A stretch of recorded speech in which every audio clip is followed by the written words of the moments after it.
Shalom pessoal, saudações de paz a todos. Estamos aqui para a gravação de mais um vídeo e no vídeo de hoje para falarmos sobre uma das doutrinas eternas, a eleição.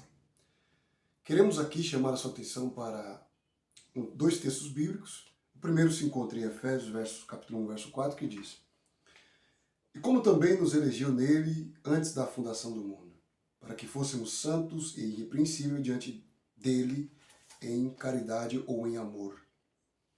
1 Pedro 1, verso 2. Eleito segundo a presciência de Deus Pai, em santificação do Espírito, para a obediência e aspersão do sangue de Jesus Cristo, graça e paz vos sejam multiplicadas.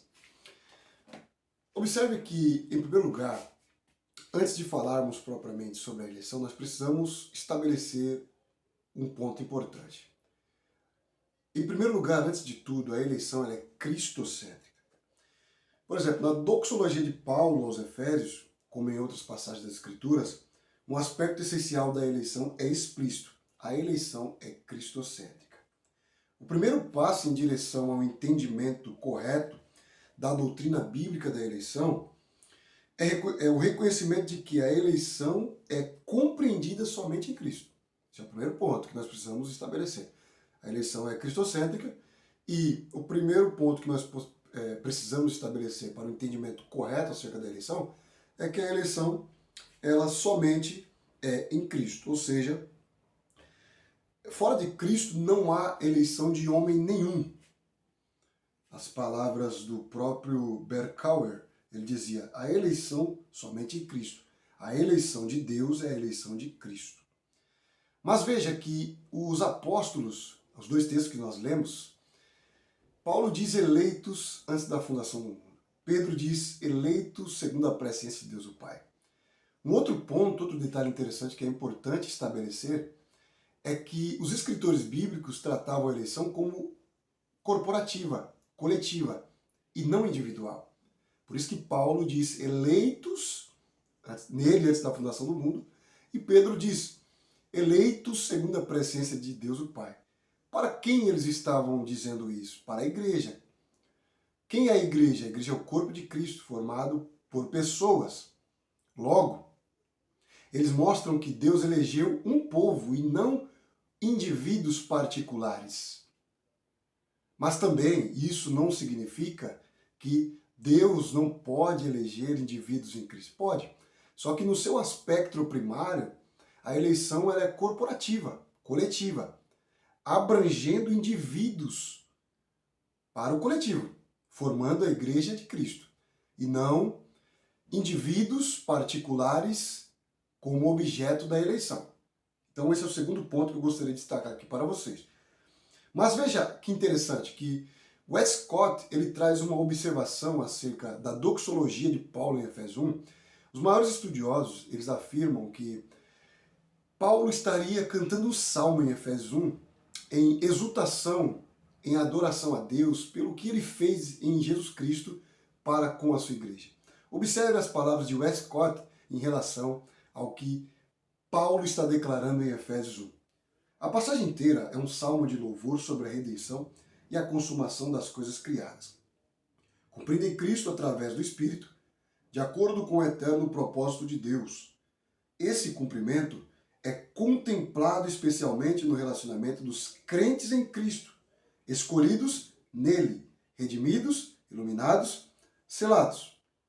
Do início ao fim, a plenitude da bênção de Deus é mostrada para ser realizada em Cristo. Verso 3. Deus nos escolheu nele. Verso 4. No amado ele nos agraciou. Verso 6. Nele temos a nossa redenção. Verso 7. Assim como Deus propusera convergir em Cristo todas as coisas. Verso 10. Nele, o Israel fiel foi transformado em herança divina. Verso 11.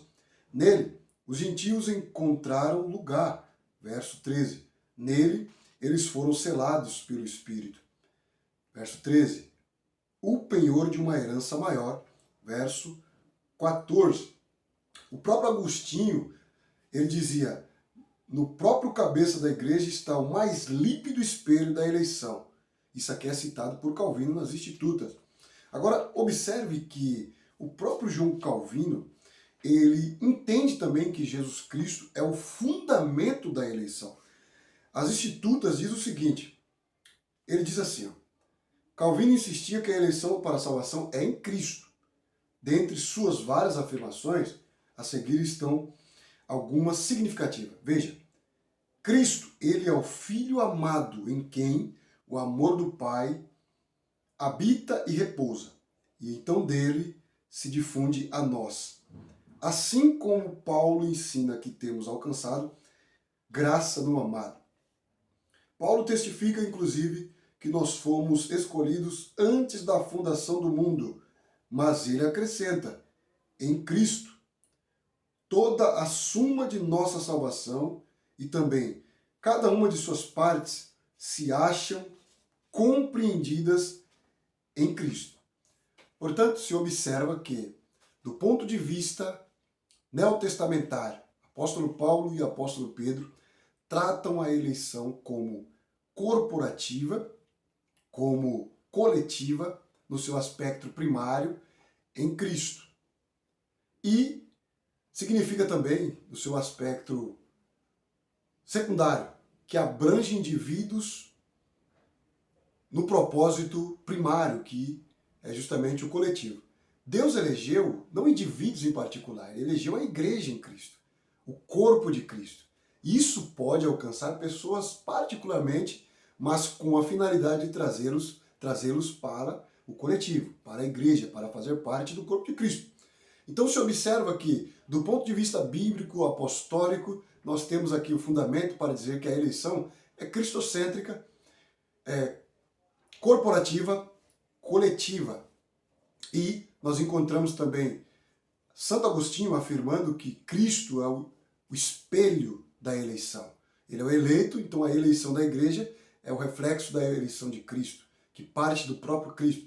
E nós temos o testemunho do próprio João Calvino, que apesar de algumas pequenas controvérsias acerca da eleição, ele mesmo afirma que a eleição e as bênçãos e as partes da eleição, todas elas estão complementadas ou completas na pessoa de Cristo Jesus. Agora, para encerrarmos, eu preciso dizer que algumas pessoas pensam que ser eleito é um privilégio. Tudo bem, pode sim ter os privilégios da eleição, como o próprio Israel foi a nação escolhida por Deus para levar a mensagem ao mundo representando o Deus que os escolhera.